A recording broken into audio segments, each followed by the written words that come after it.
Hello दोस्तों, क्या हाल है आप सबके। उम्मीद है आप सब खैरियत से होंगे। तो दोस्तों, आज से हम स्टार्ट करेंगे कंप्यूटर के बारे में हम कुछ पढ़ेंगे। और जो कंप्यूटर के स्टूडेंट्स हैं वो, और वैसे भी जिन्हें इंफॉर्मेशन गेन करने का शौक़ है, वो इस चैनल को सब्सक्राइब कर दें और बेल आइकन को भी प्रेस कर दें, ताकि आने वाली जो हर वीडियो है वो कंप्यूटर के बारे में होगी, तो उसको वो आपको बर वक्त मिल सकेगी। तो शुरू करते हैं। हार्डवेयर, तो आज हम पढ़ेंगे हार्डवेयर के बारे में। हार्डवेयर क्या है? Hardware, computer systems and components, storage devices and cloud computing. तो आज हम मेन पढ़ेंगे सिस्टम यूनिट के बारे में, जिसे हम सीपीयू भी कहते हैं। System unit, the system unit holds all components of computers. It is in desktop or the tower case. It is the main component of a computer. It houses critical elements that enable the computer to function. तो system unit के बारे में उन्होंने बताया हुआ है इसमें। आगे चलते हैं। Components of the system unit. Definition: the motherboard is the main circuit board that communicate with various components of the computer. अब ये मदरबोर्ड की डेफिनेशन है, ये बहुत इंपॉर्टेंट डेफिनेशन है। जो मदरबोर्ड है जो वो मेन सर्किट बोर्ड होता है, जो कनेक्ट करता है और कम्युनिकेट करता है। जो कंप्यूटर के वेरियस कंपोनेंट्स होते हैं वो आपस में कम्युनिकेट करते हैं थ्रू मदरबोर्ड। अब इसका फंक्शन वही है function. It provides a platform for other components to connect, including the CPU, RAM, storage devices and peripherals. Central Processing Unit (CPU). Definition: the CPU is the brain of the computer, responsible for executing instructions and performing calculations. Function: it processes data and controls the operations of other hardware components. Okay. Random access memory (RAM). Definition: RAM is volatile memory that temporarily stores data and program instructions for quick access by the CPU. Function: it allows the CPU to access and retrieve data rapidly, improving overall system performance. RAM एक volatile memory है जो data को store करती है, temporarily store करती है CPU के अंदर। Storage devices. Definition: storage devices such as hard drives or solid state drives, HDDs and SDDs store data permanently. अब जो स्टोरेज डिवाइस होती हैं जैसे HDs हो गया, SD हो जाता है, जैसे USB हो जाती है, वो परमानेंटली डाटा को स्टोर करती हैं। Function: they hold the operating system, software applications and user data. Power supply unit (PCU). Definition: the PCU converts electrical power from an outlet into a usable form for the computer. Function: it supplies power to the motherboard, CPU and other components. जो power supply जो है वो power ही supply करता है CPU को, motherboard को और computer के दूसरे कंपोनेंट्स को। Expansion slots. Definition: expansion slots on the motherboard allow for the connection of additional hardware components. Function: they support the integration of expansion cards such as graphic cards, sound cards and network cards. Cooling system. Definition: the cooling system includes fans and heat sinks to regulate the temperature of the CPU and other components. Function: it prevents overheating and ensures the stable operation of the system. Connectors and ports. Definition: various connectors and ports on the motherboard enable external devices to connect to the computer. Function: they include USB ports, audio jacks, HDMI ports and more. तो हमने एक एक करके इन सब की definition पढ़ ली है और आप भी पढ़ लें गौर से। अगर आपके पेपर्स आने वाले हैं तो ये वीडियो आपके लिए ही है। अब हम इसकी डिटेल में आते हैं। What is CPU? Define ALU, CU and all other components of CPU in detail. अब डिटेल आ गई इसकी। डिटेल अब इसकी पढ़ते हैं। द सीपीयू और central processing unit is often refer to as the brain of the computer. CPU या फिर सेंट्रल प्रोसेसिंग यूनिट, जिसे हम क्या रेफर करते हैं, उसे हम कंप्यूटर का ब्रेन यानी कंप्यूटर का दिमाग भी कहते हैं। It is a critical component responsible for executing instructions and performing calculations necessary for the functioning of a computer system. ये एक क्रिटिकल कंपोनेंट है, ये थोड़ा सा मुश्किल कंपोनेंट है, जिसकी रिस्पॉन्सिबल होती है, उसको रिस्पॉन्सिबल होता है उस पर कि सारी इंस्ट्रक्शन को उसने एग्जीक्यूट करना है और सारी उसने कैलकुलेशंस भी परफॉर्म करनी है, जो एक कंप्यूटर सिस्टम के फंक्शंस के लिए नेसेसरी होता है। Let's delve into the details of the CPU. अब हम सीपीयू की डिटेल्स पढ़ते हैं। ये सीपीयू है, छोटा सा सीपीयू है जिसमें सारा कुछ लगा होता है। Definition: The CPU is a microprocessor that acts as the primary processing unit of a computer. CPU एक माइक्रोप्रोसेसर है जो कंप्यूटर की प्राइमरी प्रोसेसिंग पे एक्ट करता है। It interprets and executes instructions from the computer's memory, performing arithmetic and logical operations. ये computer को instructions देता है ताकि वो अरिथमेटिक और लॉजिक ऑपरेशंस परफॉर्म कर सके। Structure: the CPU consists of several की पॉइंट्स। सीपीयू जो है उसका हम स्ट्रक्चर देखते हैं कि उसमें की कंपोनेंट्स होते हैं सेवरल, जैसा कि control unit, arithmetic, logic unit और रजिस्टर्स। ये इसके मेन कंपोनेंट्स हैं। कंट्रोल यूनिट और CU manages and coordinates the activities of the CPU. It fetches instructions from memory, decodes them and controls the execution of tasks. तो ये सारा कुछ control करता है, मैनेज करता है, सीपीयू की एक्टिविटीज़ को कोऑर्डिनेट्स करता है और ये सारी चीज़ें मेमोरी से लेता है, उन्हें डिकोड करके दोबारा से टास्क परफॉर्म करता है। Arithmetic logic unit ALU performs arithmetic and logical operations such as addition, subtraction and or not etc. अब ये जो अरिथमेटिक लॉजिक यूनिट है ALU है, वो सारे अरिथमेटिक और लॉजिक ऑपरेशंस परफॉर्म करेगा, जैसा कि addition, subtraction and or not, ये सारे अरिथमेटिक और लॉजिकल ऑपरेशंस हैं। Registers small high speed storage locations within the CPU. The registers store data, addresses and intermediate results during processing.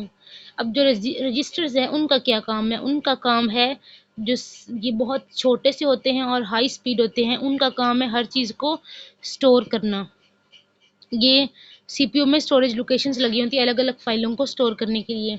जो कुछ रजिस्टर्स डाटा स्टोर करते हैं, कुछ एड्रेसेस लिखते हैं और कुछ प्रोसेसिंग करते हैं कंप्यूटर की। Functionality: the primary function of the CPU include. अब इसकी फंक्शनैलिटी क्या है सीपीयू की? जो सीपीयू का प्राइमरी फंक्शन है वो है fetch, decode and execute. Okay, इतनी है। और चौथा है store. Okay. Fetch: the control unit fetches instructions from the computer system. Fetch का मतलब होता है लेना। जो कंट्रोल यूनिट है वो कंप्यूटर की मेमोरी से इंस्ट्रक्शंस लेगा। Decode: it interprets the instructions to understand what operation needs to be performed. अब ये डिकोडिंग होती है इसकी कि कौन सा ऑपरेशन अब हमने परफॉर्म करना है। Execute: the ALU performs the required operation, be it arithmetic or logical. अब जो एग्जीक्यूट में है ये जो ALU है, अरिथमेटिक लॉजिक यूनिट, ये रिक्वायर्ड ऑपरेशन को परफॉर्म करेगा और फिर बताएगा कि ये अरिथमेटिक ऑपरेशन है या फिर लॉजिकल ऑपरेशन है। Store: the results are stored in registers और सेंट बैक टू मेमोरी। जैसे कि हमने पहले भी पढ़ा है, जो रजिस्टर्स होते हैं वो स्टोर करने के लिए होते हैं, जो फिर रिजल्ट्स आते हैं वो रजिस्टर्स में स्टोर हो जाते हैं और फिर मेमोरी में वापस चले जाते हैं। Clock speed: the clock speed, measured in Hz (Hz), determines how fast the CPU can execute instructions. Higher clock speeds generally result in faster processing. अब जो क्लॉक स्पीड है उसे Hz में, हर्ट्ज में एक यूनिट है उसमें मेजर किया जाता है। वो डिटरमाइन करता है कि CPU कितना फास्ट है इंस्ट्रक्शंस को एग्जीक्यूट करने में। Higher clock speed generally result in faster processing. जितनी ज़्यादा हायर क्लॉक स्पीड होगी उतनी ही तेज़ कंप्यूटर की प्रोसेसिंग होगी। Cache memory: CPUs have built-in cache memory which is faster than the main memory. CPU के पास एक बिल्ट हुई होती है पहले से, जो उसे कहते हैं कैश मेमोरी। ये शायद आपने पहली बार सुना होगा ये लफ्ज़ कैश मेमोरी। जो कंप्यूटर की जो मेन मेमोरी होती है रैम, उससे फास्टर होती है। It stores frequently used instructions and data to reduce the time needed to fetch them from the RAM. ये क्या स्टोर करती है? जो हम डाटा वगैरह अक्सर यूज़ करते हैं उसे स्टोर करके रख देती है ताकि हमें कोई परेशानी ना हो। जैसे कि अगर हम कोई चीज़ बार बार देख रहे हैं यूट्यूब पे या फिर गूगल पे देख रहे हैं, तो वो खुद ही नीचे आ जाएगी ऑप्शन कि आपने यही सर्च करना है। Course and threads. Modern CPUs often have multiple cores, each capable of handling its set of instructions. Additionally, some CPUs support multiple multi-threading, allowing each core to work on multiple tasks simultaneously. जो modern CPUs होते हैं उनके पास एक multiple मतलब मुख्तलिफ course होते हैं, each capable of handling it set of instruction. हर किसी का काम होता है अपनी जो इंस्ट्रक्शंस का सेट है उसे उसने हैंडल करना है। एडिशनली सम सीपीयू सपोर्ट मल्टी थ्रेडिंग। उसमें एडिशन क्या होता है कि कुछ सीपीयूज होते हैं वो मल्टी थ्रेडिंग को भी सपोर्ट करते हैं, allowing each core to work on multiple task simultaneously. और क्या अलाउ करते हैं कि हर जो कोर है वो मल्टीपल एक टास्क की बजाय मल्टीपल टास्क को परफॉर्म कर सकेगा। Instruction set. The instruction set is the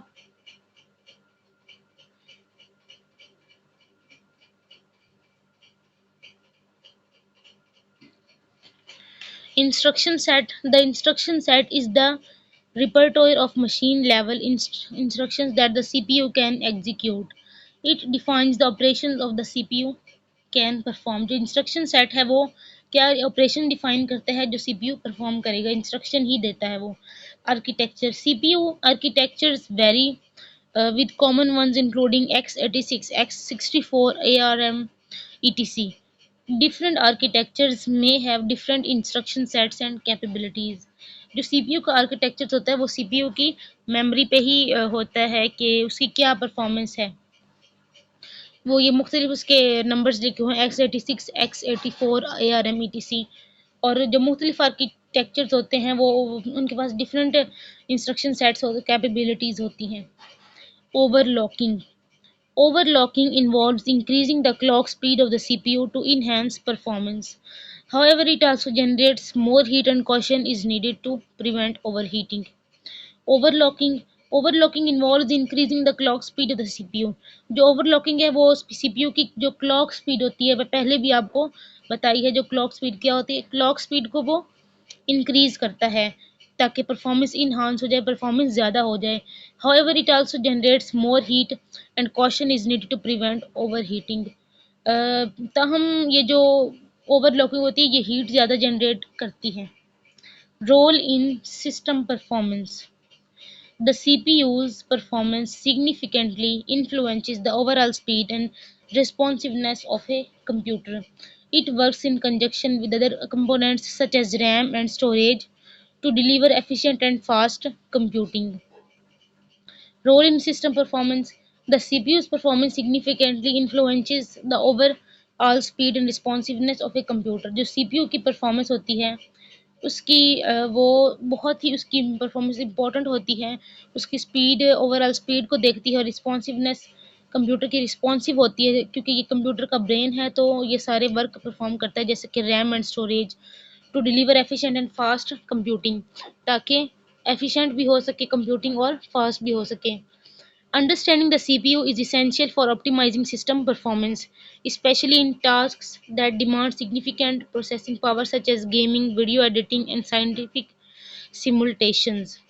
CPU को अंडरस्टैंड करना बहुत ही इसेंशियल है ऑप्टिमाइजिंग सिस्टम परफॉर्मेंस के लिए, ख़ासतौर पर जो टास्क वगैरह हम परफॉर्म करते हैं जैसे कि gaming, video editing and scientific simulations. तो ये था सीपीयू के बारे में कुछ कुछ डिटेल्स हमने बताई हैं, और सारी तो नहीं लेकिन आज तक के लिए इतना ही। अगर आप को और भी वीडियोस चाहिए और आगे भी इंशाल्लाह वीडियोस आएंगी तो कर दीजिए सब्सक्राइब। सब्सक्राइब भी तो करना है, कोई जायदाद नहीं मांग ली मैंने, सिर्फ सब्सक्राइब कर दीजिए और कुछ नहीं। सब्सक्राइब करके जाइएगा। ओके, अल्लाह हाफिज़।